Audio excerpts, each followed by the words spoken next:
Assalamualaikum di sana.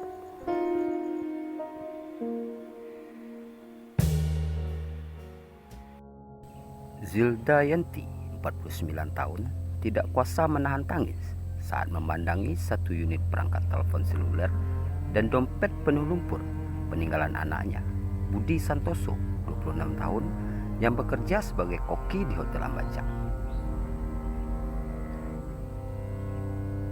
Budi meninggal bersama korban lain ketika bangunan hotel tempatnya bekerja rubuh ketika gempa mengguncang Padang, Sumatera Barat, Rabu 30 September 2009.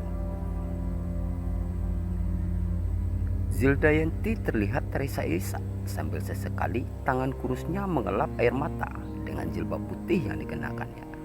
Tubuhnya terguncang menahan isak tangisnya yang tak tertahan. Yen, panggilan perempuan itu, sudah 5 hari menantikan kabar tentang anak tercintanya. Pada Senin, 5 Oktober, jenazah pertama itu ditemukan dan dibawa pulang. Ketika petugas mengeluarkan isi dompet anaknya, yakni berupa lembaran uang kertas asal berbagai negara, seperti ringgit, dolar, baht, rupiah, dan berbagai kartu identitas. Selama itu pula Yan memandangi sambil menangis.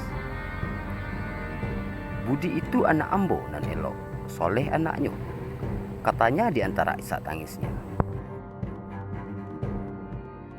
Budi merupakan satu dari ratusan korban yang sudah ditemukan berkat upaya evakuasi tim SAR. Jenazah Budi ditemukan pada pukul 11 WIB.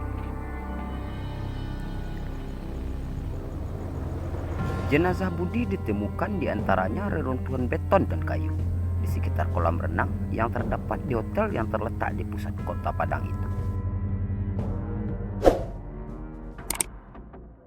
Budi merupakan anak pertama dari 6 bersaudara yang memiliki seorang istri bernama Nova dan anak berusia 6 bulan bernama Muhammad Zalfan Habibi.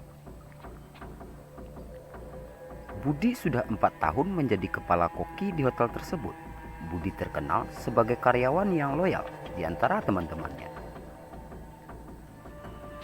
Pria berkulit putih kelahiran 27 Juni 1983 itu terkenal sebagai koki andal yang dikenal baik oleh teman-temannya dan juga keluarganya.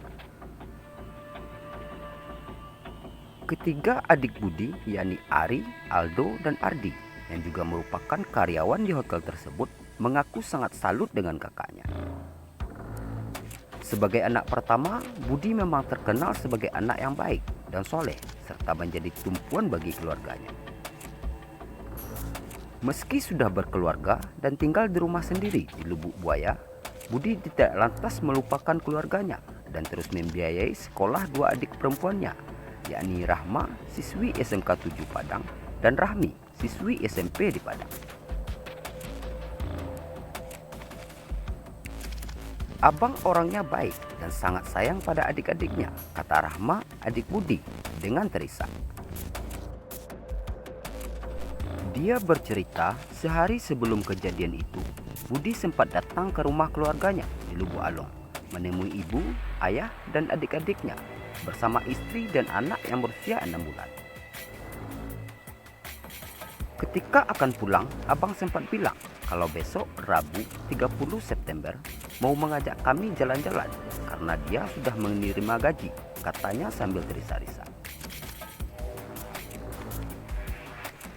Abang juga bilang kalau akan memberi uang sama Rahma dan bilang kalau abang sayang sama Rahma dan juga agar Rahma jadi anak yang baik dan tidak melawan pada ibu. Setelah itu dia mengaku tidak mendapat firasat apa-apa hingga pada malam hari atau beberapa jam setelah terjadi bencana alam itu, adik keduanya Ari membawa informasi Budi terjebak di reruntuhan Hotel Ambacang. Seketika ibu dan keluarganya terguncang dan sangat sedih, dan mereka tiap hari terus berada di posko di Hotel Ambacang untuk mencari informasi soal Budi.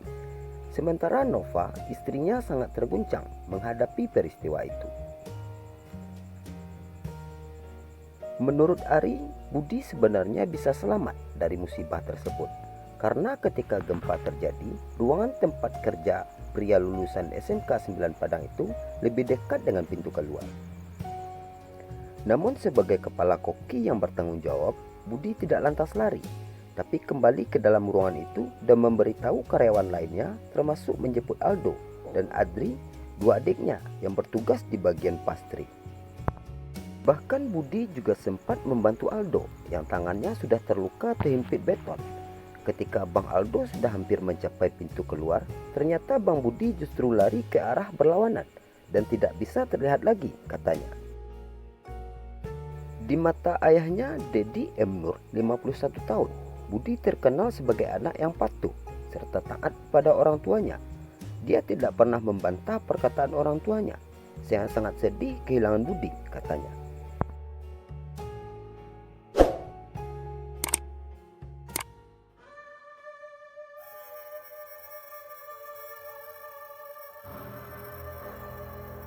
Komando Tingkolap Struktur Search and Rescue CSSR Badan SAR Nasional Setiawan Firdaus memastikan tidak ada lagi korban yang selamat akibat tertimpa reruntuhan gedung Hotel Ambacang yang rubuh akibat gempa berkekuatan 7,9 skala Richter. Setelah kami lacak dengan live detector detak jantung, tidak ada lagi tanda-tanda kehidupan sejak pukul 3 sore kemarin. Selain menggunakan live detector, tim SAR juga dibantu dengan menggunakan alat ultrasonik dan anjing pelacak dari Jepang. Pencarian juga kami lakukan dengan sistem manual, yakni beberapa saf dan maju selangkah demi selangkah untuk keamanan, sambil meneriakkan masih ada orang di dalam. Dan jika masih ada, kami perintahkan untuk berteriak sekeras mungkin atau memukul alat sebanyak 5 kali, katanya menjelaskan. Namun kata dia, tidak ada korban yang menjawab seruan tersebut. Sehari sebelumnya, diperoleh informasi masih ada korban yang hidup di hotel tersebut. Namun pada Senin, dipastikan semua korban yang tertimbun tidak bernyawa lagi. Petugas tidak dapat memastikan jumlah korban yang masih tertimbun di reruntuhan itu. Bau bangkai yang berasal dari reruntuhan hotel itu bisa tercium hingga radius 20 meter. Akhirnya seluruh gedung dihancurkan dengan bantuan 3 unit ekskavator dan pencarian jenazah terus dilakukan.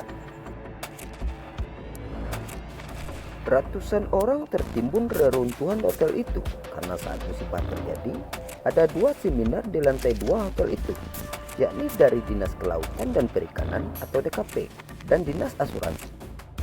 Korban tersebut umumnya terjebak bangunan hotel itu. Hingga Senin siang sudah terdata sebanyak 608 jenazah korban gempa bumi di Sumatera Barat.